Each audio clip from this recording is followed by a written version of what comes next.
নমস্কার, আমি তন্ময়। আমি শুধু তন্ময় বললে অসম্পূর্ণ থাকে আমার কথা। আসলে আমি নন এসেনশিয়াল সার্ভিস প্রোভাইডার তন্ময়।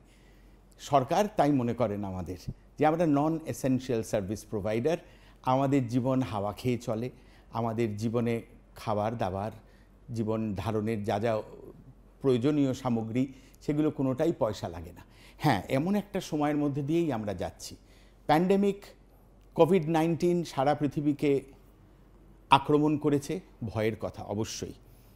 সমস্ত মানুষ যুদ্ধ করছেন, আমরাও সেই যুদ্ধে সামিল হয়েছি। তবে হ্যাঁ, আমাদের যুদ্ধটা আরেকটু বেশি। তার কারণ পেটে বিদ্যে নেই।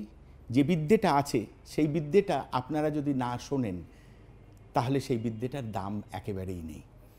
আমরা এতদিন এত বছর বয়স পর্যন্ত গান বাজনা করে জীবন চালিয়েছি, আপনাদের আশীর্বাদে ভালোই চালিয়েছি। আমরা এই গত 5-6 মাস ঘরের ভাঙিয়ে খেয়েছি, কিন্তু আমাদের দিয়ে পৃথিবী নয় আমাদের সঙ্গীত জগতের। এরম বহু ছেলে মেয়ে আছে, বহু শিল্পী আছেন যারা কিন্তু প্রায় না খেতে পাওয়ার অবস্থায় রয়েছেন। বহু শিল্পী যারা আমাদের আগের প্রজন্মের শিল্পী, আমাদের সমসাময়িক শিল্পী, আমরা নিজেরাও বহু অর্গানাইজেশন নিজেরা ফর্ম করে নিজেরা পকেটের টাকা দিয়ে গতবারেতে আমাদের চেনা পরিচিত বহু বাউল ফকির শিল্পী যাদের সঙ্গে আমি ওতপ্রোতভাবে বহু বছর ধরে জড়িত, তাদের কিছু কিছু সাহায্য করতে পেরেছি। আমাদের আগের জেনারেশনের কিছু শিল্পী, তারা ফান্ড তৈরি করেছেন, তারা আমাদের দিয়েছেন চাল ডাল তেল, সেগুলো পৌঁছে দিতে পেরেছি।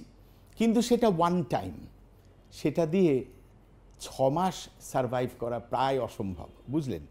তো এখন আমার প্রবলেম হচ্ছে যে আমি না ঘরকা না ঘাটকা। তার কারণ হচ্ছে যে ক্লাসিক্যাল মিউজিশিয়ানদের একটা পৃথিবী রয়েছে যেখানে তাদের ফিজ স্ট্রাকচার বেশি।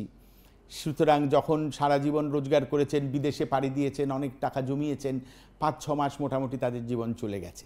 কিন্তু আমার এই যে ঘাটে থাকার প্রবণতা, তার মানে বাউল ফকির শিল্পীদের দেখেছি অনেক ছোট ছোট ভাইরা আছে যারা হয়তো কাভার মিউজিক গায়, মানে ধরুন লতা কণ্ঠী বা আশা কণ্ঠী বা কিশোরজি কণ্ঠী বা রফি সাহেব কণ্ঠী, এই যে শিল্পীরা, তাদের অনুষ্ঠান বন্ধ, বুঝলেন? তার সঙ্গে যারা বাদ্যযন্ত্রী, আমিও তো মনের মাঝে তবলা বাজে ধাই ধাপাদপ করে, আমি নিজেও তো একজন যন্ত্রী। ফলে যে শিল্পীগুলো ওই কণ্ঠীদের সঙ্গে বাজান, সেই শিল্পীদের সঙ্গে বাজান, তারা আউট অফ ওয়ার্ক, বুঝেছেন? এরকম আমি অনেককে জানি যারা অড জবস করতে আরম্ভ করেছেন।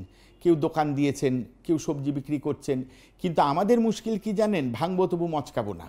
মুশকিল হচ্ছে পাড়ায় দাদা পিসি জেঠিমা কাকিমা মেসোমশাই কাকা জ্যাঠা জানেন ও গান বাজনা করে, এবার আমি তো গিয়ে লাইন দিতে পারছি না, বা তারাও লাইন দিতে পারছে না, সম্মানে লাগছে।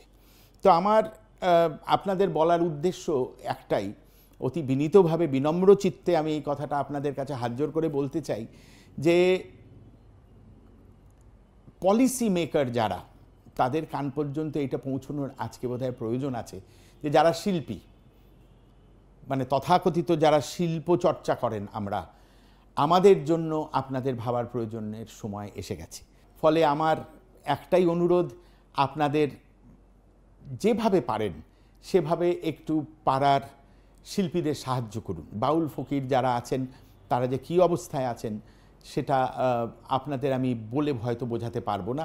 কারণ মাধুকরী বন্ধ, ট্রেন চলেনি 5 মাস, ট্রেনে তাদের গান গেয়ে রোজগার সেটা বন্ধ। এখন ট্রেন চললো বা আবার এই ভয়ঙ্কর অসুখ আবার ফিরে আসছে, তাদের কাজ বন্ধের মুখে। এবং আমি মনে করছি যে আপনাদের সাহায্য এই সময় খুব প্রয়োজন।